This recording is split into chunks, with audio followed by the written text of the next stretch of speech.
And so this is an initiative that we created as part of our Certified Student Leader Program for students to gain leadership awareness credits. And so if any of you all are interested in being a certified student leader or being a student leader on campus, do not hesitate to email me or ask me questions because I can help you all out kind of starting that process. I want to notify you before we get Nick, we're having some technical issues this morning, or this afternoon, but before I introduce Nick to you all, I have two announcements. The first announcement is you might be seeing that video camera right there.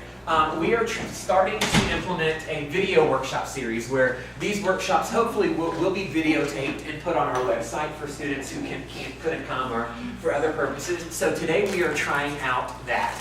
I don't even know if it sees me. I don't know what's happening. But just know that, that it is being filmed. And it's just a trial run. It's not going to be put on our website at this point. We're just trying to see what it looks like and how it works. Second of all, the Lunchtime Leadership Series happens all year, and this semester it happened every other week. But in the spring, we are changing the time around of the Lunchtime Leadership Series to where, due to scheduling of this classroom, but also due to interest of students. And so instead of being every other week throughout the semester, it's going to be every Thursday in January and February. And so it'll kind of be pretty back-to-back all those 2 months. And it'll be on Thursdays from 12:30 to 1:30. So mark your calendars if any of you guys want to continue to come to these series. Tell your friends, tell your buddies, tell anyone that wants to come. But that is what it looks like at this point. I think those are all of the announcements that we have at this moment. So I'm going to introduce Nick. Nick is here to talk to you all about consciousness of self. And so one of the components of the social change model is all about self-awareness and being conscious of who you are as a person. So Nick's going to talk to you all about that. He is a coordinator in New Student Connections, working with Camp U and the network leaders up there in the first 50 days, and we can welcome all that stuff that happens. So thank you so much, Nick, for being here. And if y'all have questions, there will be time at the end for those things. Thanks, Nick. Awesome. Hi, everyone. How's it going? Okay, I know you're eating, so if you're not very vocal, that's okay. But I do have some questions. This will be slightly interactive, so enjoy your lunch, but we'll kind of go with the flow. So everyone's doing good today. I know we're freezing. I know the holidays are coming up, so you're all starting to check out. You want to go home or eat turkey, or not eat turkey if you don't eat meat, and all those sorts of things. So just thanks for coming today. I'm excited that you're all here. And I have a topic that I'm really excited about. I really like the social change model. I really like consciousness of self, self-awareness, those things. So I'm grateful that CLCE invited me here today. Chris kind of explained what I do, but yeah, I run Camp U. Has anyone heard of Camp U? A couple people. Has anyone been to Camp U? I know Cubita has. You went to Camp U? When? This year? 2 years ago? The first year. The first year? Oh my gosh, yes. Initiate class. Awesome. So I do Camp U. I also supervise the peer advisor leaders, the PALs. Some of you might have heard of them. They MC our WOW kickoff with our balloon drops. You might have seen them like up on the stage. That was them. I was there this year at my glamour moment. And yeah, that's what I do. So I'm pretty much gonna dive right in. Okay, so just feel comfortable, eat your lunch as you go, take notes if you want. I don't have a clicker, so I'm gonna walk over here and do my thing. Okay. So on a scale from 1 to 10, I want something to kind of get our juices flowing a little bit. On a scale from 1 to 10, how would you rate your self-awareness? Okay, 1 being very low and 10 being very high. Take a second, think about it. How would you rate your self-awareness on a scale from 1 being low and 10 being high? And when you're done, I want you to stamp in the air so I know you're with me. When you have your number, I've got mine.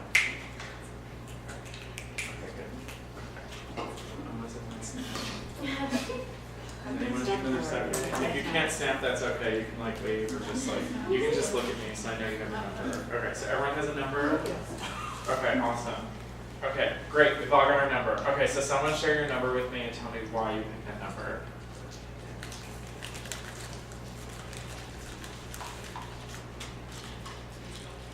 I picked a 7. Okay, I'll go first. I picked a 7 because I think, for me, I think it's an ongoing process of self-awareness, which I'll get a little deeper into, but that's why I picked 7, because I think there's always more. Okay, you had your hand up. Yeah, I was a 7 as well. Like, there's some things that I know, like, whatever it is that gets me mad, or things like that get me, like, happy and things. But there's some things where I really don't have any idea, so that's why it's a 7. It's kind of like a situation or whatnot. Awesome, okay. You had your hand up also.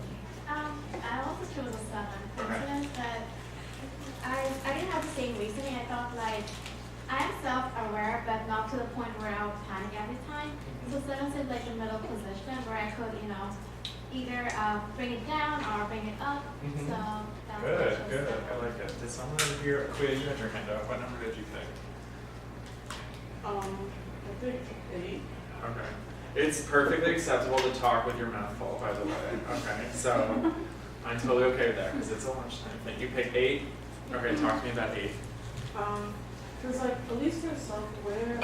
I thought of it as like I'm like always conscious of what I'm doing and around different people. So like I've never just like doing something and not aware of other people around me. Awesome. Did anyone pick like 5 or below, like the lower side of the spectrum? Anyone? No? Anyone pick like a 6? Well, y'all just know yourself so well. Did anyone pick a 10? Okay, give me some numbers, people. You gotta work with me. You're all quiet back there. I know you're paying attention. I said 8. 8? Okay, good. 7. 7. Do we have some other 7s, some other 8s? Okay. 8. 8. Any 4s or 3s or 2s? It's okay, I got this. Okay, so our numbers are kind of like in that higher range, okay, so that's okay. But I want to delve a little bit deeper into what I'm actually asking you, because just throwing this question out there is kind of broad, okay? So, just a brief overview of what we're actually going to talk about today. We're going to talk about the social change model. Some of you might be familiar with it, and some of you might not be. So I'll give a brief overview, and then we'll talk about why the self. So we're going to delve into why consciousness of self is important in leadership. After that, we'll discuss what that actually means. What is consciousness of self? And then I'll introduce this concept called Johari's window, and it's from, it's a psych theory, but it's actually chosen by the creators of the social change model. They put it into their leadership theory in order to kind of generate some thinking about consciousness of self. And then I'll talk about becoming conscious of self. So we'll talk about, okay, so we know what it is, we know why it is, how do you actually do that? Okay, so we'll talk about some strategies. Okay, so just a brief overview of the social change model. Has anyone heard of social change model? Okay, one person, okay, that's great. I know you've heard of it because you've done training in our office. Anyone else? If you haven't, it's okay. No? Okay. So you should all buy this book and read it, or rent it from the library, or buy a used copy, or wherever you buy books today, Amazon, Amp.com, eBay. So there's this book, and it's called Leadership for a Better World, Understanding the Social Change Model of Leadership Development. So Cubita, Wagner, and these other authors who work in higher education, and they work in the field of leadership, and primarily with college students, kind of like in the capacity of training leaders, and like, is anyone in the leadership studies minor? Yes, we've got one. Okay, we've got another one. Is anyone thinking about the leadership studies minor? There are a couple others. Okay. So they work in this capacity. It's what they do for a living. They do a lot of research.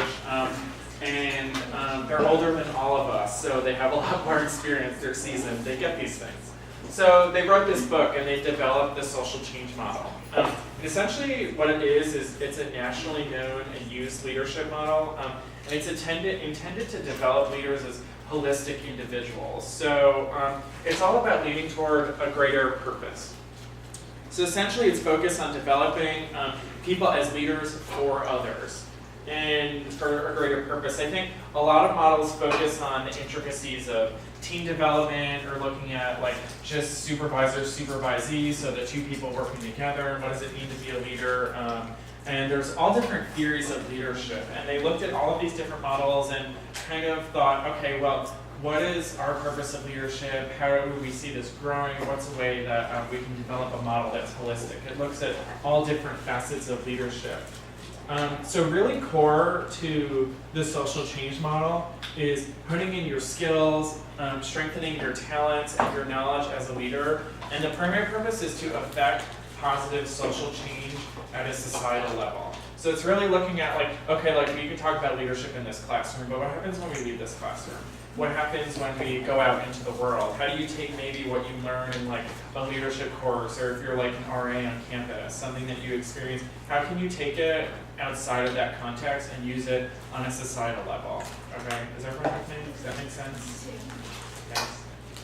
I get snapped if that makes sense. Okay. I got a couple snaps. Okay, good. So bye. Bye, sorry.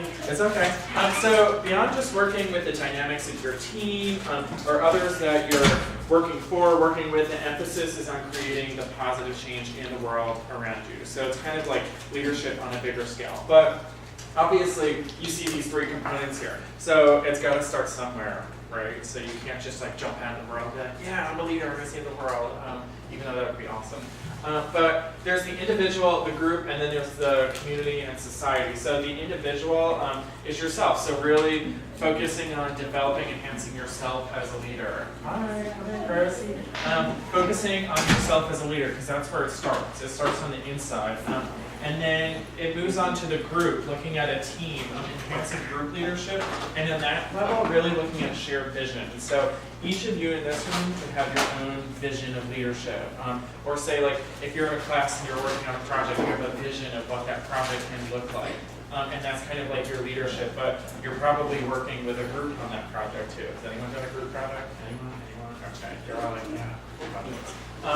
But yeah, so you work in your group project, and then think of like the bigger picture. So after you lead that group level and that shared vision, how do you affect that positive social change? How do you move on to the societal level? So how are you bringing it the next step above that? So essentially, it's developing leadership, the social change model. It has 7 C's, so consciousness of self is one of those C's, like the letter C, not the ocean. And it's developing leadership within all 3 components, and they align together in the different philosophies that lead positive social change. Okay, so I know that's like big philosophy, big picture. Does anyone have any questions about social change model before I move on? No? Okay, I know I don't have a handout today. You can totally Google it that way. Okay. Just keeping time, I'm not checking Facebook, I promise. Okay, so why the self? Okay, so I was thinking about consciousness of self, and I was thinking about, okay, like I really like quotes, and I feel like people can find different meanings in quotes, so I was like, okay, what's a good quote? So I found this one. He who knows others is wise.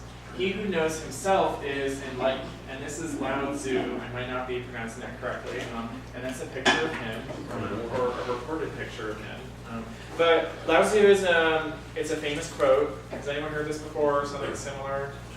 Okay, maybe it's not famous. Okay, we got some hands. Good. Okay, so he's a well-known ancient Chinese philosopher. So some of you might have studied him in philosophy class or heard of him at some time. And I felt this quote was particularly relevant to the concept of consciousness of self. But we're here to talk about social change models. So why do I have a quote? We're not here to learn about ancient Chinese philosophy, but why did I bring this here today? Anyone? To relate it to. Yes, to relate it. Yes, good. What else? I think it's trying to say that you have to learn about yourself before you can know about others. That's kind of the basic. I see a couple other hands, but that relates to my next question. So what does that actually mean? Okay, I brought ancient Chinese philosophy to our lunch today. So what does that quote actually mean? That was a great intro. Any other thoughts on that? And I think this can mean different things to different people. So any ideas that you have? Yeah. You cannot actualize your full potential unless you fully know yourself.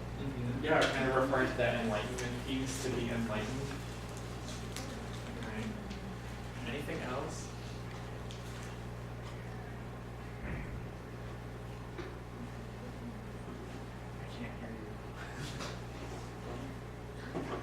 Anything else?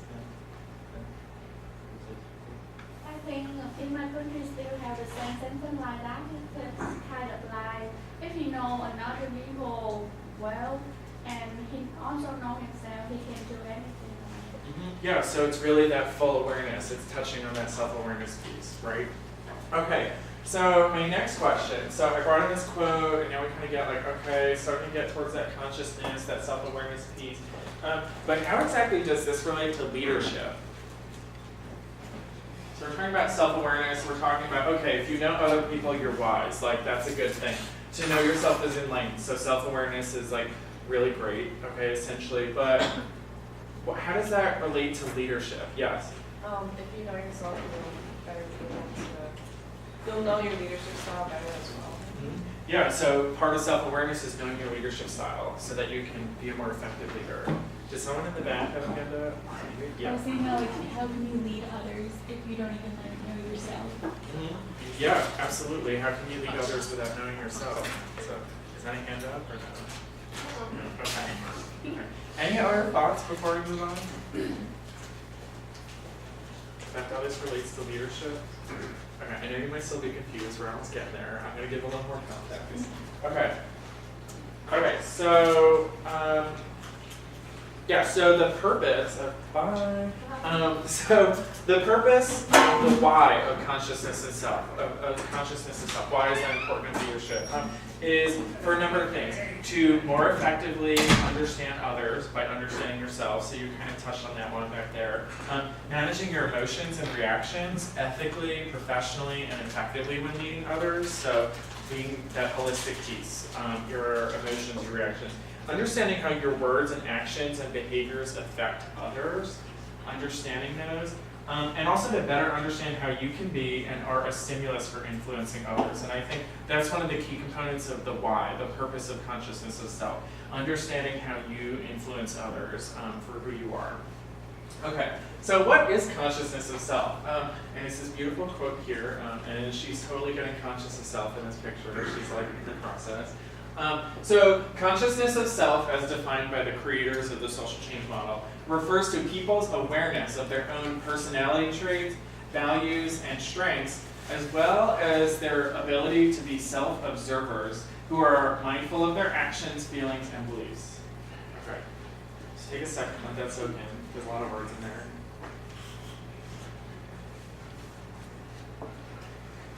Refers to people's awareness of their own personality traits, values, and strengths, as well as their ability to be self-observers who are mindful of their actions, feelings, and beliefs. Does anything stand out here for anyone? Does this make sense when you think of consciousness of self, being conscious of yourself? Yeah, that makes sense. Okay, good. So I think the two things that really stand out here, I think for me when I read this, also in the book on the social change model, which is what my presentation is based on, are self-awareness and mindfulness. Those are two of the key components of consciousness of self. So when I say self-awareness, what do you hear or what do you think when I say that? Anyone? Just throw it out there. Anyone? Self-awareness.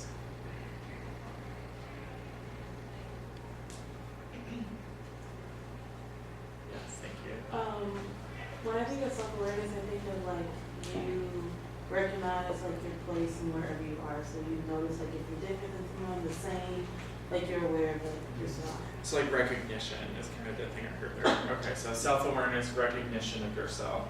And when you, so self-awareness, kind of the way I defined it, is it's a state of consciousness. It's a state of consciousness, and at what level we are aware of our traits, values, strengths, and personality. So it's a state of consciousness, a state of being. So, okay, like I am self-aware.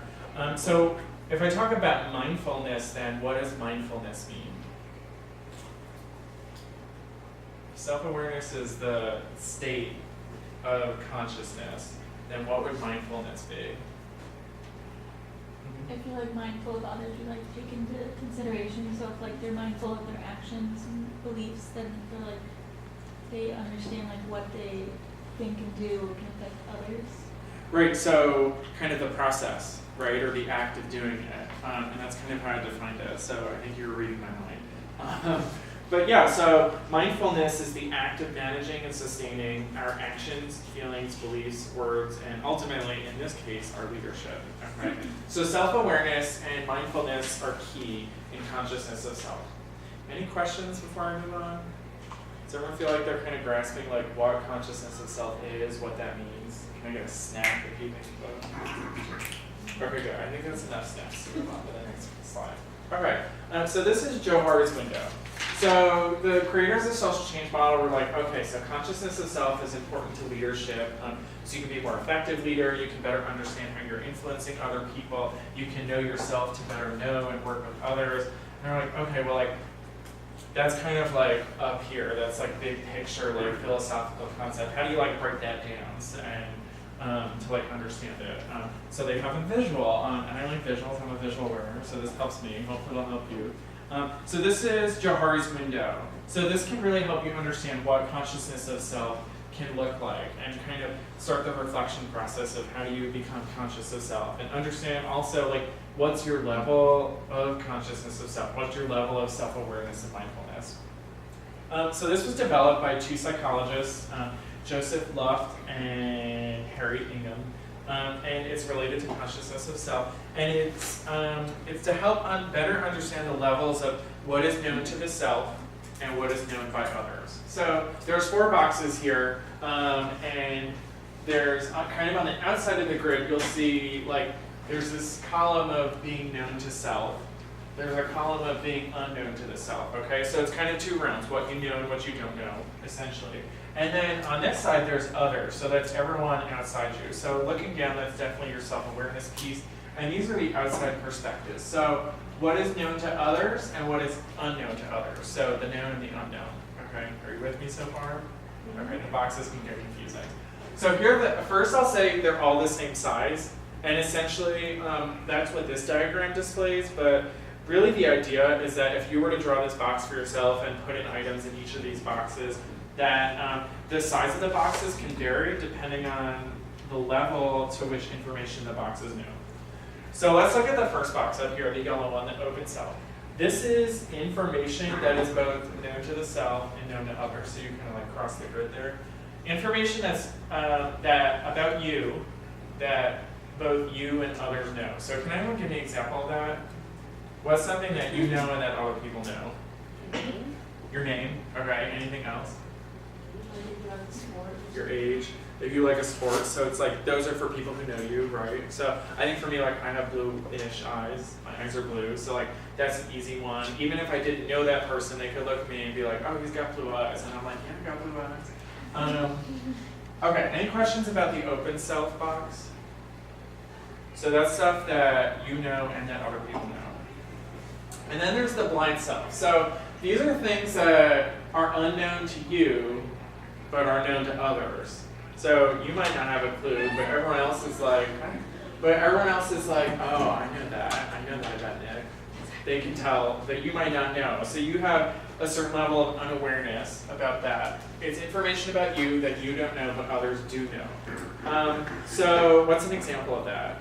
This one can be a little harder to figure out. Yeah. Could that be any kind of emotion that, say, per se, you're angry, but you don't realize it, but the other person is kind of like feeling the vibe that you're being mean to them? Yeah, but like you get like snippy, Yeah. or you like give them one of those looks, or like scream at someone, but inside you're like, I'm not angry, right? That's a great example. One of the other ones I picked, it's like, you know, you have like something stuck in your teeth, but you're like sitting there, and then you go to the bathroom, you're like, oh my gosh, how long has that been there? And you're like, well, I ate lunch like 3 hours ago, so has it been there the whole time? Or I thought too, like when you're snoring, like you might not, does anyone know that they snore? Okay, so like all of us right now could be in the green box with the snoring. Okay, like that could totally be one, because you're sleeping, so you have no idea if you're snoring, right? But your roommate could be like, oh my god, I can't sleep. Okay, any questions about the blind self box? Okay, so let's go to the blue box, the hidden self. So this is information about you that you know, but others don't know. So this is like the secret box. So it's like your personal secret. So what's an example? You don't have to like delve into your secrets, but like what could be an example? Something that you know, but that you don't share with others. Yeah. Just like your feelings. Yeah, your feelings or emotions. Okay, that's a great one. Absolutely. What else? If someone has like anxiety or anything like that, others may not know. Yeah, so like anxiety, a lot of those internal things. Anything else?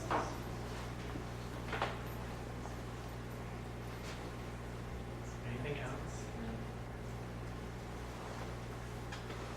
It could be any number of things, okay? So think about like a secret that you don't tell other people, or maybe like a couple people know, but like no one in this room knows, so that's your hidden self, okay? And then our like pinkish, reddish, pastel box over here, the unknown self. information about you that neither you know, nor others know. So no one really knows what's going on here. But what could be an example of that? I think this is like the most surprising box. If you think about like self-awareness and knowing yourself, this one, like the little surprises can just come out there. So what's an example? I think maybe like your potential as either just like a leader or what you could do in either like work or school. Maybe like you might not be aware, or like the person in charge, you might not even be aware of what you're capable of. Yeah, absolutely. I think potential's a great one because it's that stuff inside, and I think especially when you're in college, as opportunities come along, you start realizing like these things come along, and then like you look back. Have you ever looked back at the end of the semester and you're like, wow, look what I just did with like your classes or something you're involved in, and you're like, I got an A this semester in that class, like look what I did, and you're like, that's surprising. So, but at the beginning of the semester, you're like, oh my gosh, I'm gonna get a C, I'm gonna flunk out of this class, like I can't count numbers, and I'm making like calculus 8. I really can't count numbers, so that was a hit itself, but not anymore. But yeah, I think that's a great example.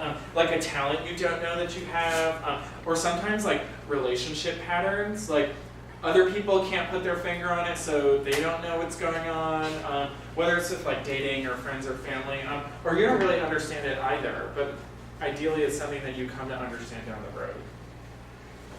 Any questions about Johari's window?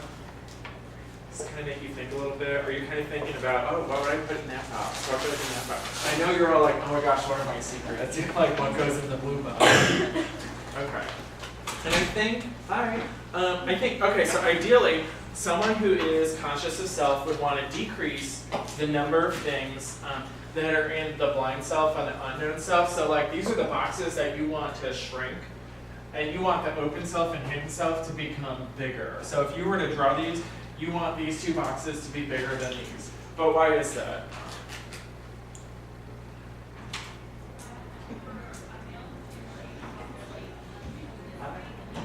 Why do you want these boxes to be smaller? I see a couple hands now. Just throw it out there, whoever's ready. If they're the unknown to self boxes. The unknown to self. Okay. And why is that important to leadership? To be self-aware. Yes.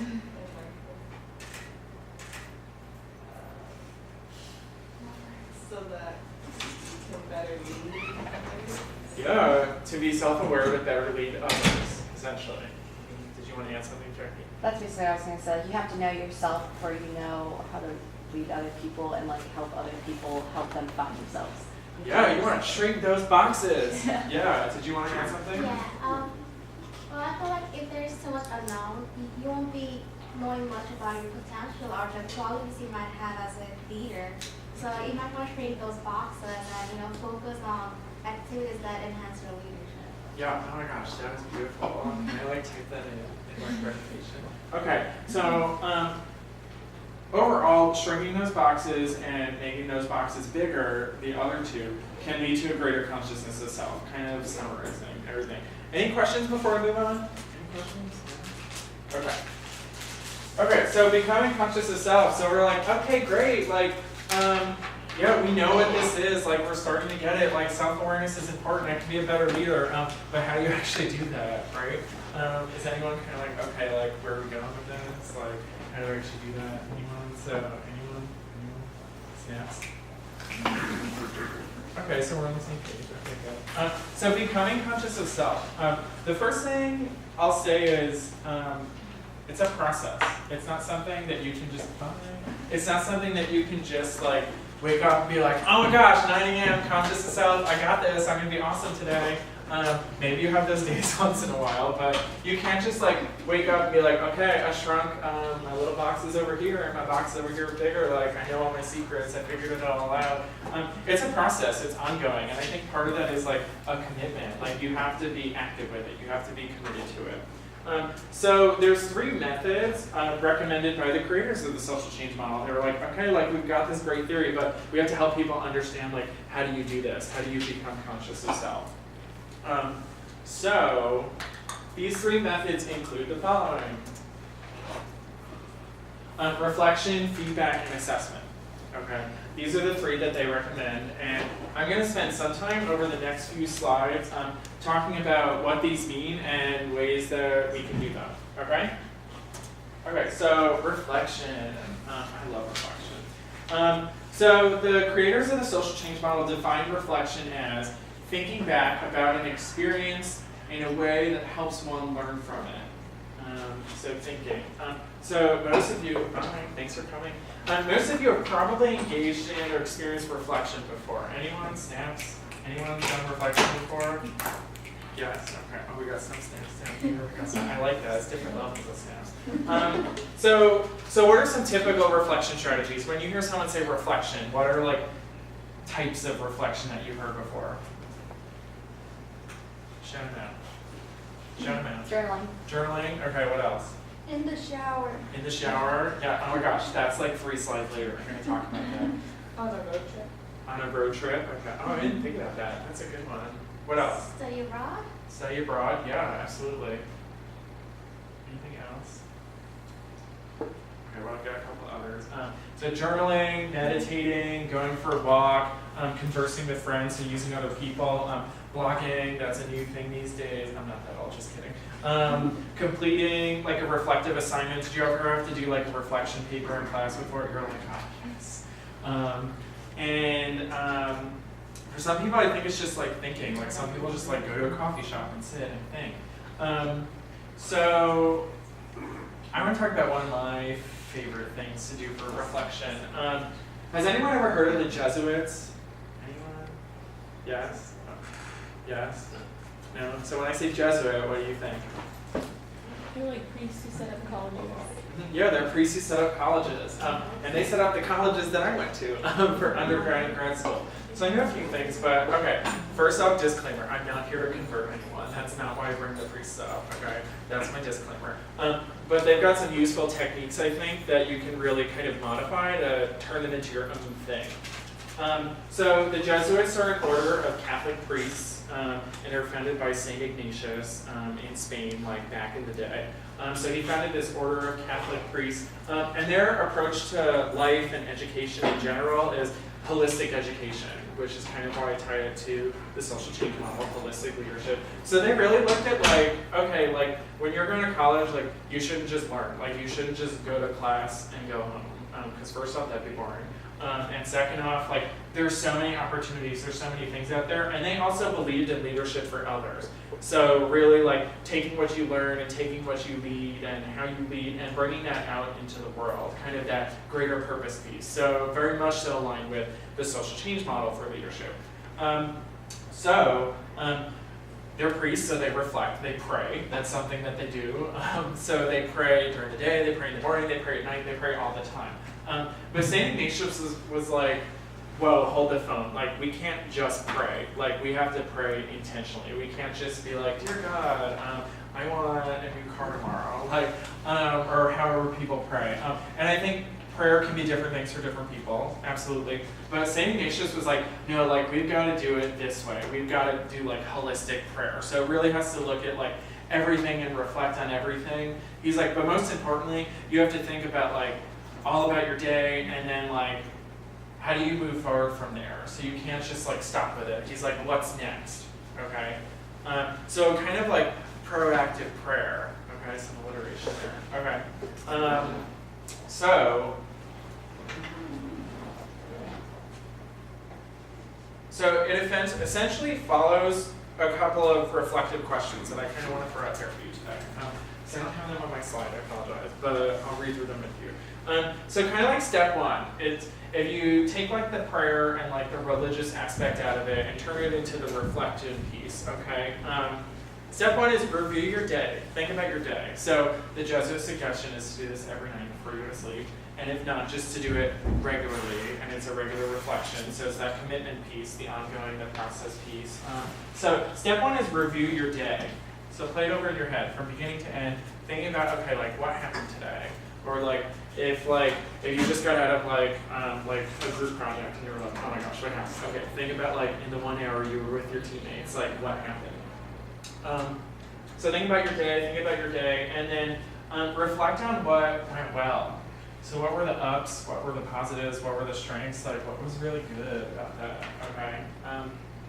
But what's the other side? So reflect on what could have gone better. So yeah, you can think about like what went well, but part of the Jesuit piece is constantly improving yourself and that commitment to continual improvement. So like what didn't go so well? Because let's be honest, like it's not all like sugar and rainbows and unicorns, you know, like there's stuff that's not gonna go well.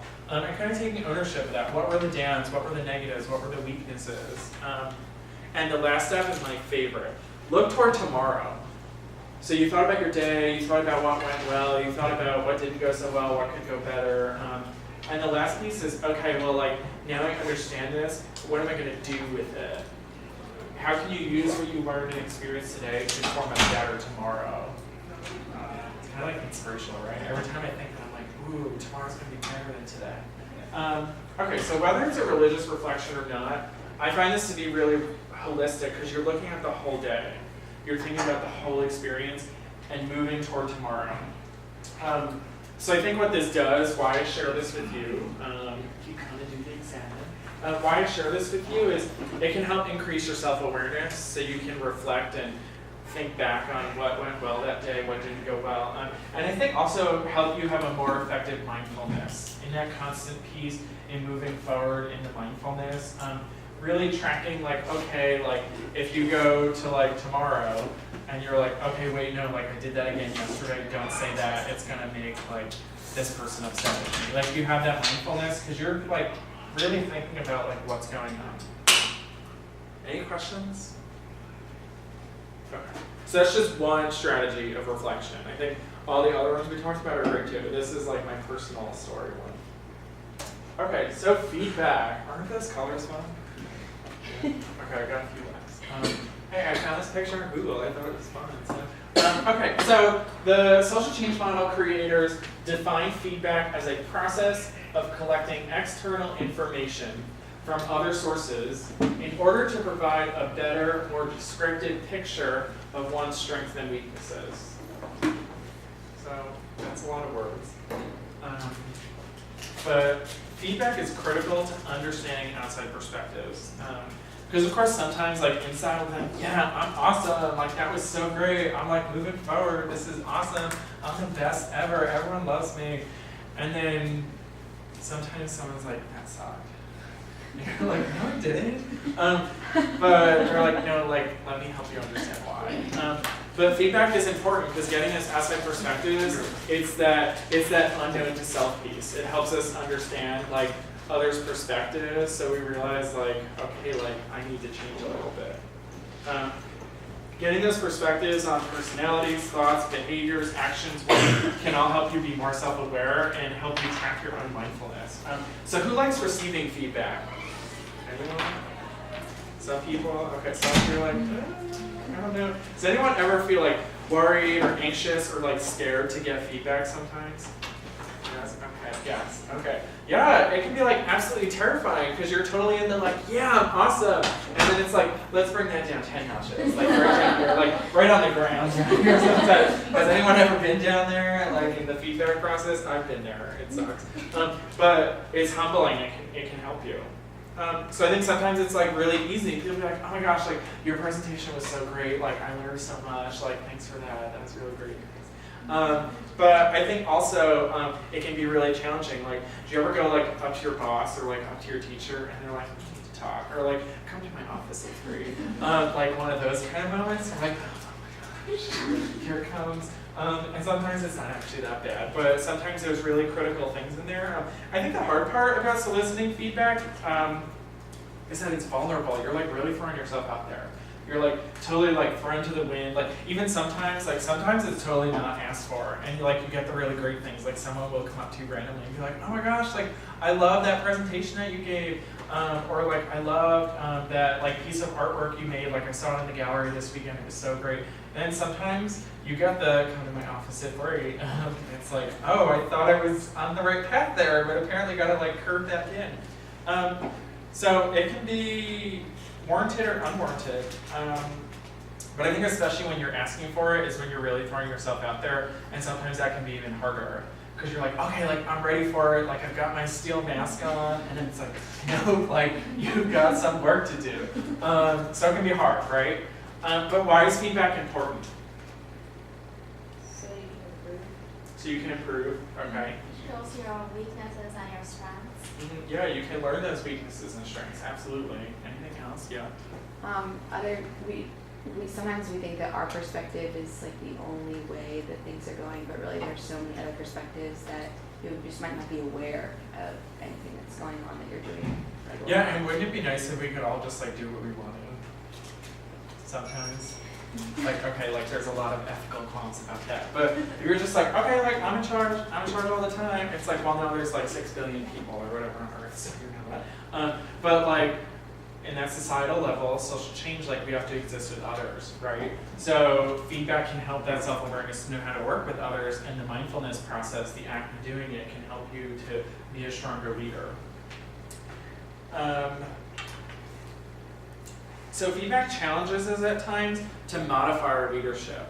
And I think that's important too, because a lot of other people, like if you think about like mentors that you've had in your life, especially people who've kind of been doing what you want to do or doing what you're doing for a lot longer than you have, you're like, yeah, like I'm doing this field, I'm gonna be innovative and creative, I'm gonna be the best, like I'm gonna make like the best blog on Tumblr ever, and like thousands of people are gonna follow me, it's gonna blow up on social media, and I'll be the next Mark Zuckerberg. Well, Mark Zuckerberg's been doing it for a while, so he might have some perspective that could be helpful, you know what I mean? That's like a random example, but you know, if you're the next Facebook, just remember I gave this presentation and I get credit and I want 5%. But yeah, it can be really challenging to modify too. So just kind of a quick example, when I was in grad school, I did this internship and I had a supervisor who loved giving feedback. And I thought that was really great because I was like, okay, like I'm in this grad program and I'm growing and learning and I'm really eager to be better and I'm gonna be the best professional ever. And he would give me some like really good feedback, and then sometimes he'd give me feedback that was like way off in left field, and I was like, why is he telling me that? And I'm like, does that mean like I'm not doing my job right? Or like I need to be like doing it completely like the other way? Like what's going on? And then I went to the shower. I was in the shower like the next morning. I remember one day, and I was like, why is he doing this to me? That's where I'm like, I hate my supervisor. Like, I hate this internship. I don't want to do this anymore. Like, I have to get credits, but I don't want to do this. But then I realized, like, he wasn't giving me that feedback, like the left ball field, whatever example I just said. He wasn't giving me that feedback to like, he wasn't doing it to piss me off. He wasn't saying that I had to do it that way. And that's how initially I was interpreting it. But then I realized he did it just to make me think differently, so I could look outside the box of what I was doing. And for me personally, I was like, okay, this is where like the independence of leadership and the autonomy of leadership comes in. It didn't mean I have to lead that way. It means I need to understand that perspective. And that's an option if I want. But I also need to understand, like when you're getting feedbacks from so many people, that sometimes that feedback's really helpful and sometimes it isn't. Because you ever get feedback you felt was like completely irrelevant? Anyone? Snaps? And you're like what? Like, no, like that's not how you do it. And that's okay. So know that like in the process of like getting feedback and thinking about feedback and trying to like implement that into like being a leader and being more conscious of self, like you don't have to take all the feedback. But there is a process of like weeding through and seeing like, okay, like which feedback is the best for me? Like, is that gonna help? And if anything, getting those other perspectives is going to help you because it's gonna broaden your mindset. Okay, assessment. So I've got 3 tools here. Has anyone seen any of these before? Any of these look familiar? Yeah, you've seen it. Yeah. Has anyone heard of Strengths Quest? Woo! Woo! Yeah. Oh, yeah, I got some cheers on that. So for those of you who don't know Strengths Quest, assessment. So the social change model with consciousness of self, they recommend assessment. And not like when you fill out like one of those surveys, it's more so like the big picture, like nationally recognized assessments for like personality and leadership. And these are to really help you identify in the process of becoming conscious of self, identify what are those specific things, like more scientific or research-based, so you can understand and identify with who you are, because those will help you in the mindfulness process. So Strengths Quest, if you don't know what that is or you haven't taken it, it's a nationally recognized assessment, and it provides, it identifies your most natural talents. So I'm kind of offering this up as an example. CLCE can probably give you more information. If you go on the Strengths Fest website, or you can buy the book and there's a code in it, and you take like a quick assessment, and it gives you your top 5 strengths. And it helps you, I find people often identify with those top 5, but the top 5 are in comparison to all of the 34 strengths and all the 34 themes. So it really helps you understand how you can interact with different people. But the natural talent piece, I think, is the best piece because it helps you understand, like, what are you most best at? Because I think a lot of people in assessment are like, you need to work on your weaknesses. You need to work on your areas for improvement. Well, yeah, like, you do need to do that. Some of your weaknesses might never actually become your strengths, though. Like, those might be what you're not naturally skilled at. But Strengths Quest helps you understand what you're most naturally talented at and how you can hone in on that to be, like, the best leader ever, essentially.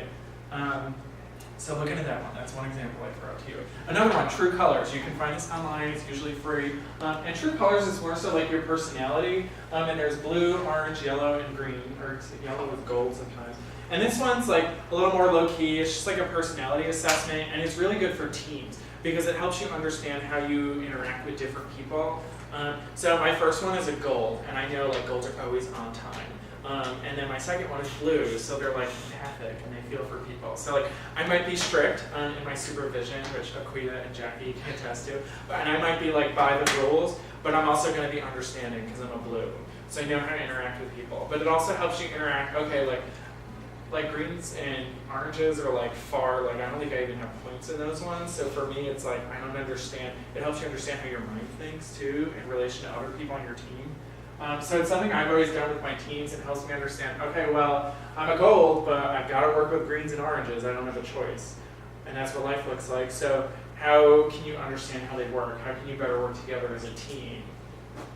And then there's the Mbti. Has anyone heard of this one too? Yes, Chris has. Myers-Briggs. Okay, yeah. Can I get another stand? Myers-Briggs? Yeah. So it's Myers-Briggs type indicator is what it stands for. And this is probably most well known in terms of personality assessments. I think it has probably the most science and research behind it. So this is another one. Usually you have to pay for a code to take it also. I believe that it's either Career Services or the Counseling Center. You can do it there. I don't remember which one, but you should. And you should go take it there, especially if it's free, because it's really awesome. And this really delves deeper, I think, beyond True Colors to understanding your personality, because it's much more so about how the brain works, not so much the science piece, but more so like the personality piece and the emotions piece, and the functioning piece of your brain. And again, it's how you most naturally function, okay?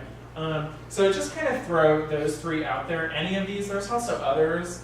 Like one of the fun ones is like love languages, so you know like how you interact with people in terms of like showing a capacity of love, and it doesn't have to be like romantic marry me love, but it's like family, friends, like how you show care for others.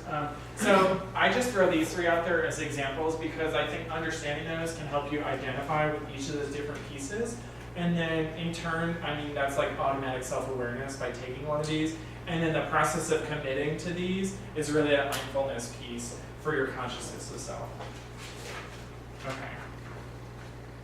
Okay, so we've only got a couple minutes left. So we were going to do the exam, but we don't have time. But I can email you this information.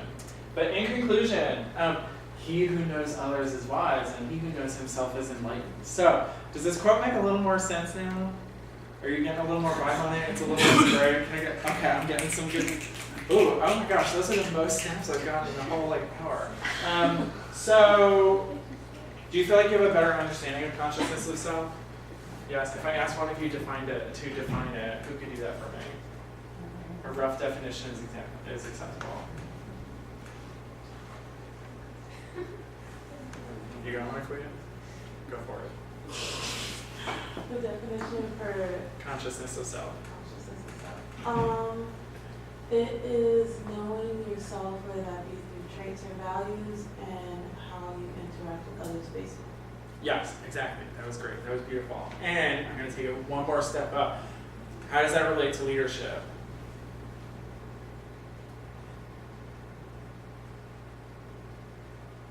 It allows you to know yourself better so you can work with others. Yeah, absolutely. And why is that important? Because in leadership you have to work with a lot of different people. So starting with the individual, it's the consciousness of self piece, and in leadership you have to work with others, so it's the group piece. So if you kind of master that piece, you can get to that community, that societal level in the social change model. Any questions? Thank you. So just quickly, this is my email, Cubita@usf.edu, MSC 3200, that's the new Student Connections office, 3rd floor, upstairs. If you have any questions, if you want more information about the presentation, consciousness himself, I know we're right on time. I'll hang around a little bit. If anyone wants to chat after, I'll hang out outside the classroom. But I'm going to pass off to Chris. Thanks, Chris. Thanks, Nick. Well, thank you all for coming. If you didn't get one of these surveys, please fill it out for me before you leave. They will be up here. And yeah, y'all have a great Thanksgiving holiday. Stay warm. And we will see you in a couple weeks.